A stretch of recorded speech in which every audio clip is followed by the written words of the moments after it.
ঢ্যাঁড়স কিন্তু অনেকে পছন্দ করে, আবার অনেকে আছে পছন্দ করে না।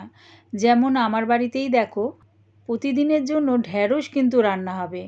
মাছ, মাংস, ডিম যাই করো না কেন, ঢ্যাঁড়স ভাজা হলেও করতে হবে। তাই চেষ্টা করি প্রতিদিনের জন্য নিত্য নতুন ঢ্যাঁড়স দিয়ে কোনো একটা রেসিপি করার। আজকে তোমাদের সাথে শেয়ার করলাম দই ভেন্ডি বা দই ঢ্যাঁড়স, যেটাই বলো না কেন। যারা খেতে পছন্দ করো না ঢ্যাঁড়স, তারা একবার হলেও বানিয়ে খেয়ে দেখো, দারুণ খেতে হয়। রেসিপিটা ভালো লাগলে প্লিজ আমার চ্যানেলটিকে লাইক করে দিও। ঢ্যাঁড়স কাটার আগে সবসময় ভালো করে ধুয়ে নেবে। তারপরে ঢ্যাঁড়সের মুখটা আর নিচের দিকটা কেটে বাদ দিয়ে বড় ঢ্যাঁড়স হলে 2 টুকরো করে নেবে, আর ছোট ঢ্যাঁড়স হলে অল্প একটু মাঝখান দিয়ে চিড়ে নেবে। দই ভেন্ডি করার জন্যে 5 চামচের মতন রিফাইন তেল দিয়ে দিলাম। তেলটা ভালো মতন গরম হয়ে গেলে দিয়ে দিলাম ঢ্যাঁড়সগুলো।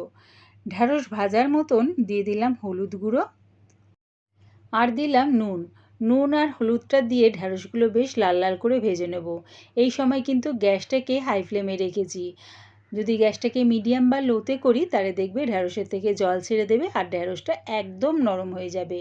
ঢ্যাঁড়সগুলো দেখো বেশ লাল লাল করে ভাজা হয়ে গেছে, এবারে নামিয়ে নিলাম। ঢ্যাঁড়স ভাজা তেলে দিয়ে দিলাম গোটা জিরে। যখন দেখবে জিরেটা একটু ভাজা ভাজা হয়ে গেছে, তখন দিয়ে দিলাম 4টে কাঁচা লঙ্কা কুচি আর 2টো বড় সাইজের পেঁয়াজ কুচি। পেঁয়াজটা বেশ একটু লাল লাল করে ভেজে নিলাম। এবারে এর মধ্যে দিয়ে দিলাম 1 চামচ আদা রসুন পেস্ট।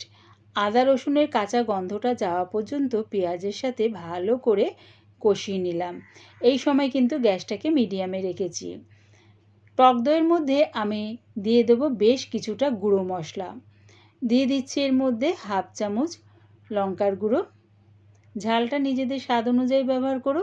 দিলাম জিরের গুঁড়ো, ধনের গুঁড়ো আর সামান্য একটু দিলাম হলুদ গুঁড়ো। ঢ্যাঁড়স ভাজার সময়ও কিন্তু নুন হলুদ দিয়েছিলাম। দিয়ে দিলাম নুন। সব কিছু এরকম দইয়ের সাথে আগের থেকে মিশিয়ে নিয়ে রান্নাটা যদি করা হয়, তাহলে দেখবে মশলাটাও পুড়ে যাবে না আর দইটাও পুড়ে যাবে না। ভালো করে দইয়ের সাথে মিশিয়ে নিলাম। এদিকে দেখো আদা রসুনটা দিয়ে পেঁয়াজের সাথে মশলাটা ভালো করে কষানো হয়ে গেছে। এবারে দিয়ে দিলাম দইয়ের মিশ্রণটা। দইয়ের মিশ্রণটা দেওয়ার সময় গ্যাসটাকে কিন্তু একদম লোতে করে দেবে, তাহলে কিন্তু দইটা ফেটে যাবে না। এবারে দিয়ে দিলাম 1/2 চামচের মতন চিনি। চিনিটা দিয়ে ভালো করে মশলাটাকে কষিয়ে নিলাম। অবশ্যই কিন্তু চিনিটা একটু ব্যবহার করো। মশলাটা দেখো ভালো করে কষানো হয়ে গেছে, তেলটাও কিন্তু ছেড়ে দিয়েছে। দিয়ে দিলাম সামান্য একটু জল। জলটা দিয়ে ভালো করে মিশিয়ে নিয়ে দিয়ে দিলাম আগে থেকে ভেজে রাখা ঢ্যাঁড়সগুলো। ঢ্যাঁড়সগুলো কিন্তু আমার 70 ভাগের মতন ভাজা আগের থেকেই হয়ে গিয়েছিল। আর যেইটুকুন ভাজা বা সেদ্ধ বাকি আছে, সেইটুকুন কিন্তু এই মিশ্রণের সাথে মিশিয়ে নিয়ে গ্যাসটাকে মিডিয়ামে রেখে বাদবাকি ঢ্যাঁড়সটা সেদ্ধ করে নিলাম। রেডি হয়ে গেছে আমার দই ঢ্যাঁড়স বা দই ভেন্ডি। এবার এটাকে নামিয়ে নিলাম।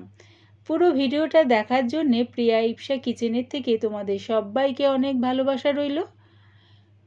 দই ঢ্যাঁড়স রেসিপিটা ভালো লাগলে প্লিজ আমার চ্যানেলটিকে সাবস্ক্রাইব করে দিও।